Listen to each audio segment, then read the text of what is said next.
ചെറിയച്ച ഉറങ്ങിയില്ലേ? മോനെ എവിടെയാ? കല്യാണ നിശ്ചയത്തിനുള്ള സാധനങ്ങൾ വാങ്ങാൻ പോയതാ. എല്ലാം മേടിച്ചു വന്നപ്പോ ലേറ്റായി. ആ എന്താന്ന് വെച്ചാ ലാസ്റ്റ് ബസ് അതിന്റെ വഴിക്കങ്ങ് പോയെന്നേ. പറ പിന്നെ നമ്മുടെ ചന്ദ്രന്റെ ഓട്ടോയിൽ തിരിച്ചു വന്നോണ്ടിരിക്കുക. മോനെ, നേരെ എത്രയായിട്ടും മകള് വീട്ടിലെത്തിയില്ല. മോളുടെ ഫോണിൽ വിളിച്ചിട്ട് കിട്ടുന്നുമില്ല. എന്ത് ചെയ്യണമെന്ന് എനിക്കറിയില്ലടാ. ഇത്രയും നേരമായിട്ട് അവള് വന്നില്ലേ? അവള് പുത്തമ്പരക്കൽ പക്ഷെ ഈ നേരം വരെ. ആ, ഞാൻ എന്തായാലും നേരെ അങ്ങോട്ട് പോയി നോക്കാം. ഓ ആ, മാളും അവിടെ ഉണ്ടാവും. ആ, വൈകിട്ട് അവൾ അമ്പലത്തിലെ പായസം കൊണ്ട് പുത്തമ്പരക്കിലോട്ടാ പോയേ. ഞങ്ങൾക്ക് ഒരു സമാധാനമില്ലടാ ഇവിടെ. ഓ ചെറിയച്ച ടെൻഷനാകാതെ. ഞാൻ പുത്തമ്പരക്കലിൽ പോയി മാളൂട്ടിയും കൂട്ടി വേഗം എത്താട്ടോ. ഓ ശരി മോനെ. അവള് വൈകിട്ട് പുത്തമ്പരക്കലേക്ക് പോയിന്നാ പറഞ്ഞേ. അവനിപ്പോ എത്തും. അവൻ പോയി നോക്കാന്ന് പറഞ്ഞു.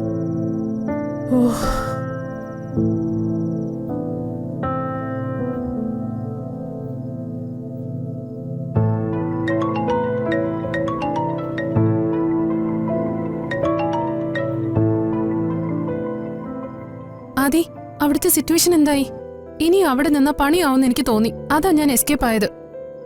നീ എസ്കേപ്പ് അടിച്ചത് നന്നായി. നമ്മുടെ പ്ലാൻ സെറ്റായിരുന്നു. ആ നാശം പിടിച്ച പെണ്ണ് മാളു, അവൾ ഒറ്റ ഒരുത്തിയ സകലവും തൊലച്ചത്. അമൃതേച്ചിയുടെ അവസ്ഥ എന്താ? എനിക്കറിയില്ല. ഞാൻ വീട് വിട്ടിറങ്ങി. ഏ, നീ ഇപ്പൊ എവിടെയാ ഉള്ളത്? സ്ഥലമൊന്നും എനിക്കറിയില്ല. ഏതോ അമ്പലത്തിലാ. ഷേ, നീ എന്തിനാ വീട് വിട്ടിറങ്ങിയേ?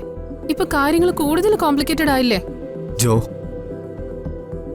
നിന്റെ അച്ഛൻ തല്ലിയിട്ടുണ്ടോ? ഏയ് ഇല്ല, തല്ലാറില്ല.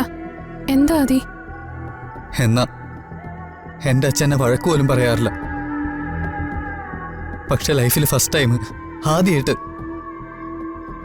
ഇന്ന് അച്ഛൻ എന്നെ തല്ലി. എനിക്ക് മുത്തച്ഛനെ എതിർത്ത് സംസാരിക്കേണ്ടി വന്നു.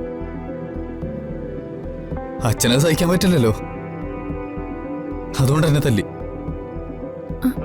ആദി, സാരമില്ല. തല്ലിയാലും കൊന്നാലും ഒന്നും ഞാൻ എന്റെ തീരുമാനത്തിൽ നിന്ന് പിന്നോട്ട് പോവില്ല. നീ നോയിക്കോ.